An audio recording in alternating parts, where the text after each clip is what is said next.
Hey guys, what's going on? It is Quentin here. I'm super excited about today. So if you're new and just stumbling on this, go ahead and hit the subscribe button below and go ahead and follow me on my Instagram and Twitter at KaneQuentin, which is right up here.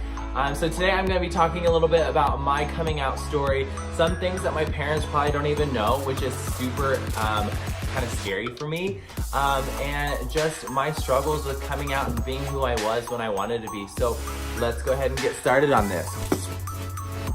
All right, so I'm super excited again, like I said, about this. And my dog just wants to play right now. That's all he wants to do ever. So my coming out story is, let's kind of like go way back. I would say probably middle school is when I kind of feel like I kind of knew what was going on. I kind of felt like something was different and changing.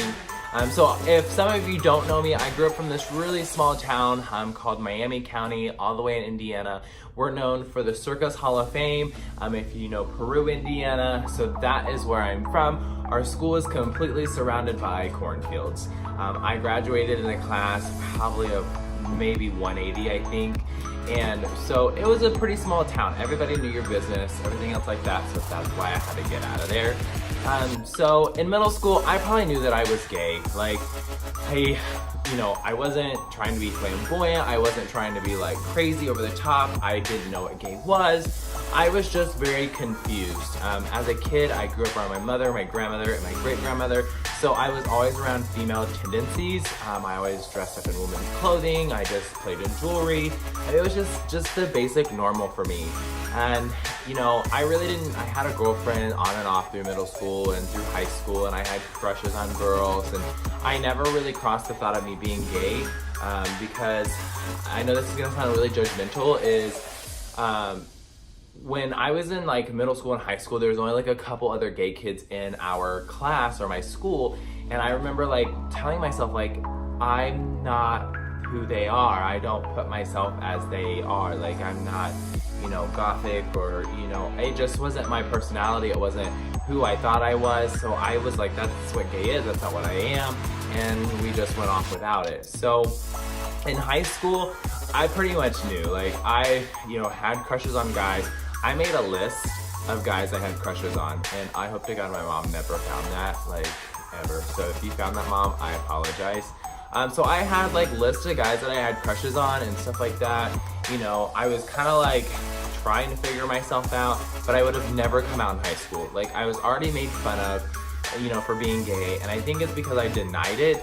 And I felt so bad because there was this one kid that actually came out in high school, and everybody made fun of him, and it was just so awful to me, because he was a brave soul, and came out in high school and knew who he was and what he wanted to be, and that is okay, and there's nothing wrong with that. So when you're ready, just come out. But it wasn't time for me.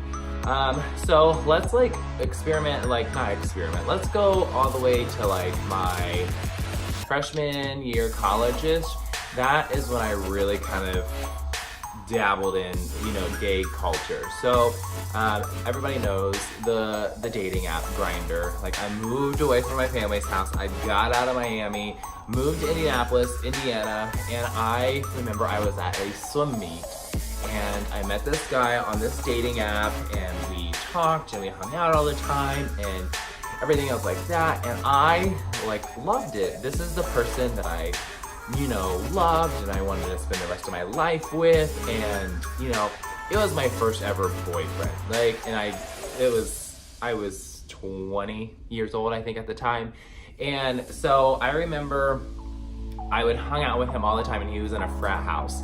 And so it was kind of cool because I had to be snuck into the frat house, and we were just bros, totally just bros. And he wasn't out either. And so we both kind of experienced, that aspect of not being out towards our families and everything else like that. I went to his family's house. He never met my family. And, it was such a really cool experience because he came out to his fraternity brothers, and they were totally cool with it and okay with it, but I wasn't ready to come out yet. And it really made me nervous because my dad was a very, I don't know like his thoughts on things because I don't ask him, but I just knew he wasn't for having a child that was gay, which isn't a bad. My stepmom, on the other hand, she probably knew, like hardcore knew. So give her props to that. My biological mom, I really wasn't close with until I moved out and turned 20, 21 years old. So I told her too, but so I wasn't ready. Like me and my first boyfriend's like relationship was super rocky, and you know, it was up and down, and I think that what I did is I came out when I wasn't ready. Like I was totally not ready. My life wasn't together. I was living with my grandma at the time, and I came out to try to save a relationship, which I think you should never do. Come out when you're really ready. Like, don't let someone pressure you, don't let someone force you, and he didn't ever like pressure me or force me to come out, but I did it just to try to save a relationship.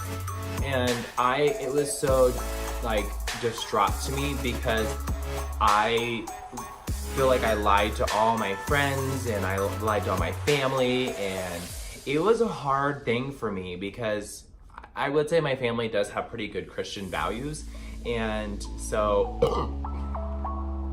excuse me. So like my tidbit to like kind of wrap this up is like I struggled hardcore. Like, you know, I fell into this deep depression all the time because I wasn't ready to come out. I wasn't ready to live this gay lifestyle, and I thought my life had no meaning to it anymore, and which isn't true. Like if you are gay, straight, bi, trans, whatever, that you have a place on this earth, that people do love you and people will accept you for who you are, because there's always going to be people out in this world that are going to have small little itty bitty minds that can't get past change, and to parents out there. So this is a big thing that I've come to really realize, and I may be completely wrong because I'm not a parent, is I think parents will always love their kids for who they are. And I think when parents disown their kids or try to separate their kids from their families and stuff like that, I think parents feel like they failed as a parent because their child was gay. They don't want their friends to know because they don't want to be made fun of, and because this world is a nasty place. But for parents, if you guys are listening to this, know that you didn't fail as parents, that you still loved us and you accepted us for who we are. And you know, yeah, it may not be the biggest topic, and that's perfectly fine. We don't want to be the biggest topic. We just want to be like normal people, and we are already going through this battle in life, and I think that's what parents are afraid of, is they just wanted their kids to have a normal life. They wanted them to not go through life and have struggles and just get married like regular, you know, straight people, and then, you know, have kids with a husband and a wife, like, you know, just so everything went smooth for their kids, because when we are not straight, we have so many more obstacles we have to go through, and I think that parents don't want to do that with their kids. Parents, you didn't fail as parents, as long as you still loved us and accepted us for who we are. We still love you as much as you love us. And because most parents, I will say, for my parents, you made me who I am today, and I appreciate that so much, and I appreciate all the struggles that we've been through together, and still loving me through the thick and the thin of it. So I hope you guys enjoyed this video. If you guys did, go ahead and like it, give it a share, and next Friday, hopefully I'll be releasing my Vegas video, because I leave for Vegas on Tuesday. So go ahead and just follow me on the Instagram, the Snapchat, and the Twitter at Kane Quinton, and I hope you guys have a fantastic rest of your week.